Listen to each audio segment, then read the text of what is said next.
The transport groups Manibela and Piston have once again taken to the streets, conducting a protest to voice their grievances against the Public Utility Vehicle Modernization Program or PUVMP.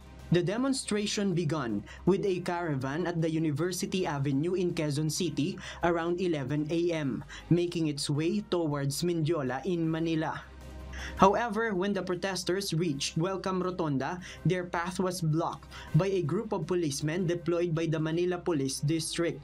Negotiations ensued between Manibela's chairman, Mar Valbuena, and the police officials.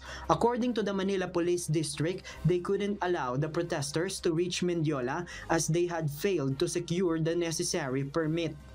The police also cited a violation from the previous protest where the agreement was breached when the demonstrators extended their program until 10 p.m. before dispersing at Mendiola.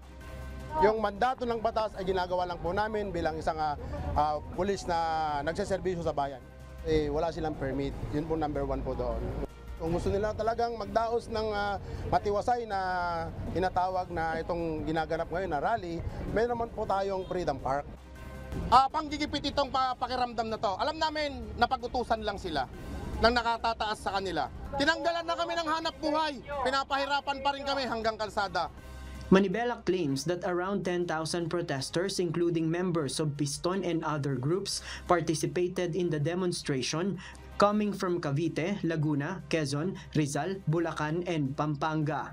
Despite the police intervention, Manibela and Piston continue to call on the president to reconsider the decision on implementing the PUVMP. They express concerns about the potential loss of jobs for thousands of Filipino drivers of traditional jeepneys starting February 1. Umaasa tayo ng ating Pangulo ay mapapakinggan po tayo na makabalik kami sa aming hanap buhay. Yung mga tao talaga, kung talagang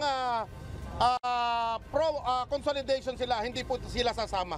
At maliwanag po na yung consolidation na ito sa pilitan at maraming natakot, maraming pinilit, at marami ring tinakot. JP Nunez, UNTV, News and Rescue. We serve the people, we give glory to God.